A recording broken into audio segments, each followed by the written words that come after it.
Lake Okeechobee is the largest freshwater lake in the state of Florida. It covers 730 square miles.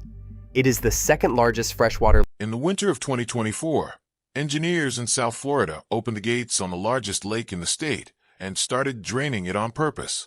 Within days, boaters on the Caloosahatchee River were posting videos of water that used to be blue-green, turning the color of steep tea. Fishing guides on the St. Lucie River were canceling trips because the water had gone murky and thick. Nobody had poisoned the lake. Nobody had dumped anything into it. The Army Corps of Engineers had simply lowered the water level, exactly as planned, exactly on schedule, and something that had been sitting quietly on the bottom of Lake Okeechobee for the better part of a century started coming up with it. Lake Okeechobee is the largest freshwater lake in Florida and one of the largest in the entire continental United States, covering roughly 730 square miles. It is also strange in a way that most large lakes are not. It is shockingly shallow. On average, it is only about 9 feet deep. In some stretches, you could wade out for 100 yards and still have your knees above the surface. That shallowness is the whole story of why this lake behaves the way it does, why it floods, why it darkens, and why lowering it on purpose can stir up decades of buried history. The name itself comes from the Muskogee and Okeechobee word for big water, a description that undersells just how central this lake has been to the region for thousands of years, long before any engineer ever touched it. Indigenous communities fished its waters and built their lives around its rhythms. When European settlers arrived, they saw something different. A lake sitting at the head of an enormous natural river system, one that used to flow south in a slow, wide sheet through what we now call the Everglades. Water from Okeechobee didn't used to need canals or pumps to move. It just spilled gently over the southern rim of the lake and crept toward Florida Bay, filtering through hundreds of miles of sawgrass marsh along the way. That system worked for thousands of years. Then, in less than 1 century, humans rebuilt the entire thing from scratch. The turning point was a hurricane. On September 16, 1928, a catastrophic hurricane made landfall near Palm Beach after already devastating Puerto Rico and the Bahamas. It moved directly over Lake Okeechobee, and at the time, there was nothing holding the lake in place. The land around it was low, flat, and largely unprotected, home to thousands of agricultural workers who farmed the rich muck soil near the shore. As the storm pushed the lake's water southward, the natural banks gave way, and a wall of water swept across the farmland in the dark. Estimates of the death toll run into the thousands, making it one of the deadliest natural disasters in United States history. Many of the victims were black migrant farm workers, and for decades their deaths were undercounted and undermemorialized in the official record, a historical injustice that historians and Florida officials have worked in recent years to correct through memorials and renewed research. In the aftermath, the federal government made a decision that would shape South Florida for the rest of the century: wall the lake in completely. The Army Corps of Engineers built what became known as the Herbert Hoover Dike, an earthen levee that eventually stretched more than 100 miles around the entire perimeter of the lake. Construction happened in phases over decades, and by the mid-20th century, Okeechobee had been transformed from a lake with a natural, breathing shoreline into something closer to a giant, fully controlled reservoir. Water could no longer spill out over its banks. It could only leave through man-made structures, locks, spillways, and canals, operated according to strict rules by the Army Corps. That solved the flooding problem the dike was built for, but it created a second problem that took decades to fully reveal itself. Before the dike, the lake's water moved south into the Everglades, and the marsh acted like an enormous natural filter, slowly cleaning the water as it crept toward the coast. Once the dike went up, that connection was severed. The land immediately south of the lake was drained and converted into intensive agriculture, what's now called the Everglades Agricultural Area. Hundreds of thousands of acres of sugarcane, vegetable farms, and cattle operations that became one of the most productive farming regions in the country. Farming at that scale requires fertilizer, and fertilizer means phosphorus. For decades, runoff carrying phosphorus and other nutrients flowed off the fields and into the lake, because the lake was now the low point in a closed system with nowhere else for that water to go. Phosphorus doesn't just disappear once it enters a lake. In a shallow, slow-moving system like Okeechobee, it settles. Fine phosphorus-rich particles drift down and accumulate in the mud on the lake bottom, year after year, decade after decade. Scientists studying the lake in the 1990s began describing this buildup as legacy phosphorus, a term that's now standard in the peer-reviewed and agency literature on Okeechobee. It refers to nutrients that entered the lake long ago and are now locked into the sediment, essentially a slow-release reservoir of fertilizer sitting on the lake floor, largely inert as long as nothing disturbs it. That's the tension that defines every single decision anyone makes about managing this lake. The dike prevents the lake from overflowing naturally, but the lake still has to be kept within a safe operating range, because a levee under too much water pressure is a levee at risk of failing, and the Herbert Hoover Dike is old infrastructure carrying the memory of 1928 with it. So when the lake gets too high, the Army Corps has only two real options for getting rid of the excess water quickly. Send it east through canals into the St. Lucie River, or send it west through the Caloosahatchee River toward the Gulf. Both rivers eventually feed into estuaries, the Indian River Lagoon in the east, and the waters around Sanibel, Captiva, and San Carlos Bay in the west. Ecosystems that depend on a very specific balance of fresh and salt water to survive. Neither estuary is built to absorb a sudden surge of nutrient-rich lake water. When large releases happen, the sudden freshwater pulse throws off the salinity balance that oysters, seagrass, and fish depend on, and the phosphorus and nitrogen carried along with it act as rocket fuel for algae. Florida has now lived through more than one algae disaster tied directly to Okeechobee discharges. The 2016 blue-green algae outbreak on the Treasure Coast turned canals and shorelines into thick green sludge and triggered a state of emergency.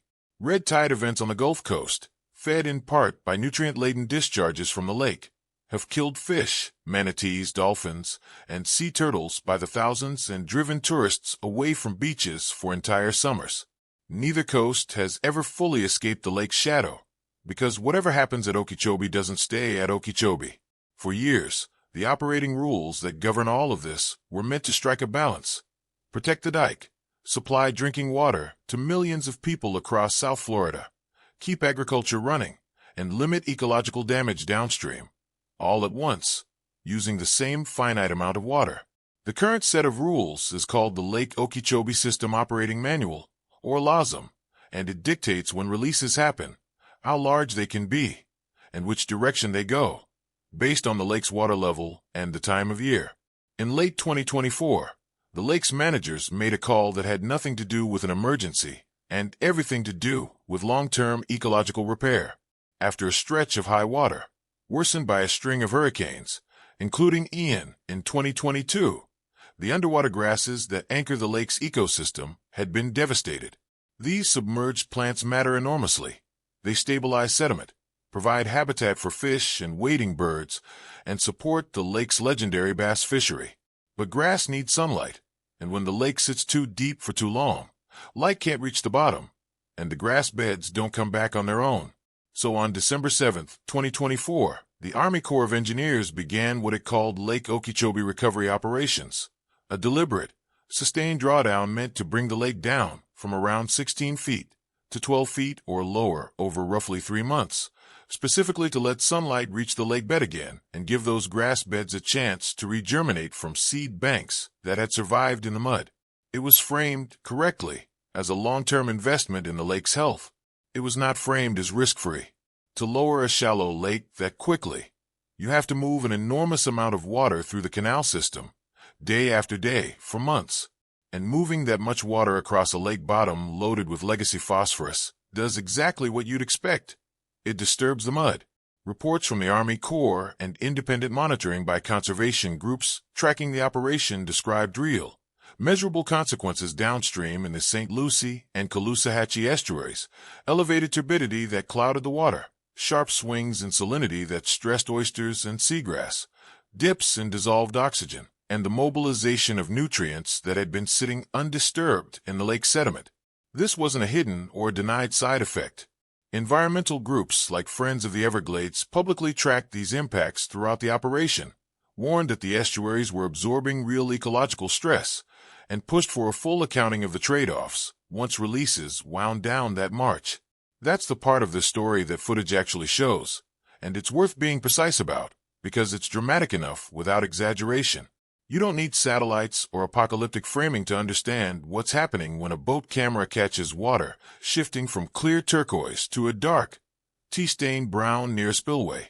That color change is a visible signal of sediment and organic material that used to sit quietly on the lake floor, now suspended in the water column and moving downstream.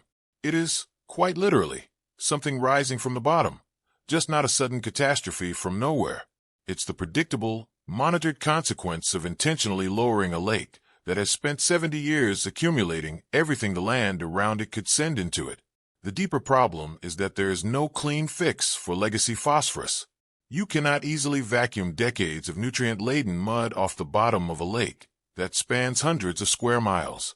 What resource agencies can do is manage around it. Time releases to minimize ecological damage, invest in projects that treat water before it reaches the lake, and build new infrastructure designed to store and clean excess water instead of dumping it straight into fragile estuaries. That's the entire premise behind the Comprehensive Everglades Restoration Plan, a multi-billion-dollar joint effort between the state of Florida and the federal government that's been underway since 2000.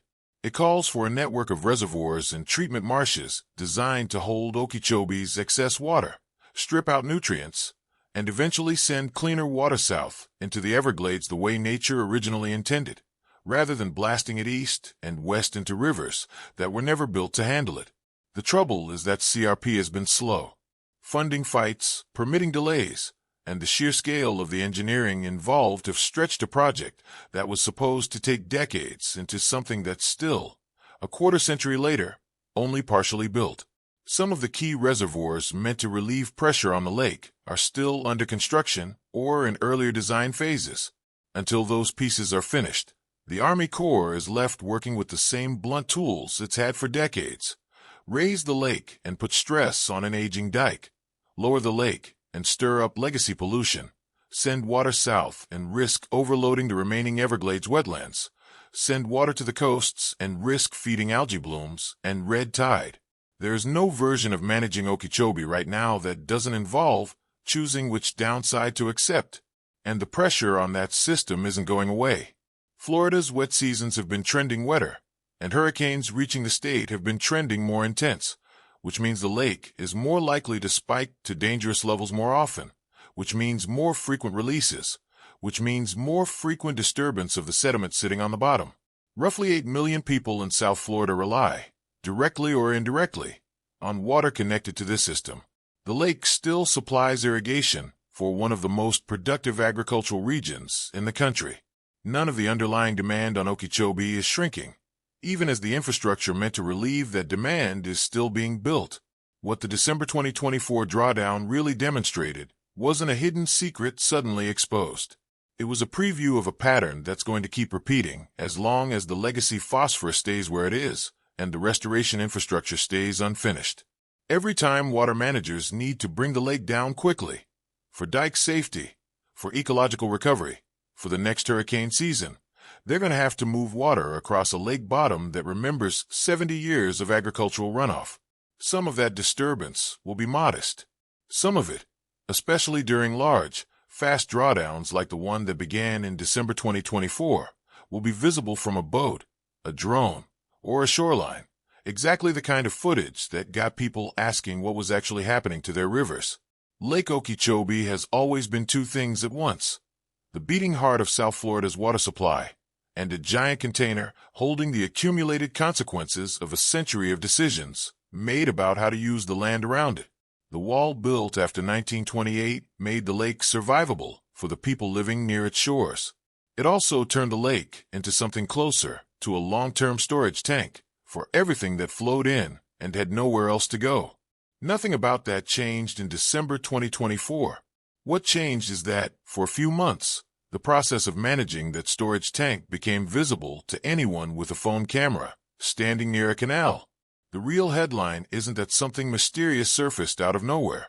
It's that a known, well-documented problem, decades of legacy phosphorus sitting in the mud of the largest lake in Florida, becomes impossible to ignore every time engineers have to move a lot of water in a hurry. Restoration efforts are underway, but they're racing against a clock set by hurricanes, rainfall, and an aging dike, not against a single scandal or a single release. Whatever the next drawdown looks like, on whichever coast, the same lesson will apply.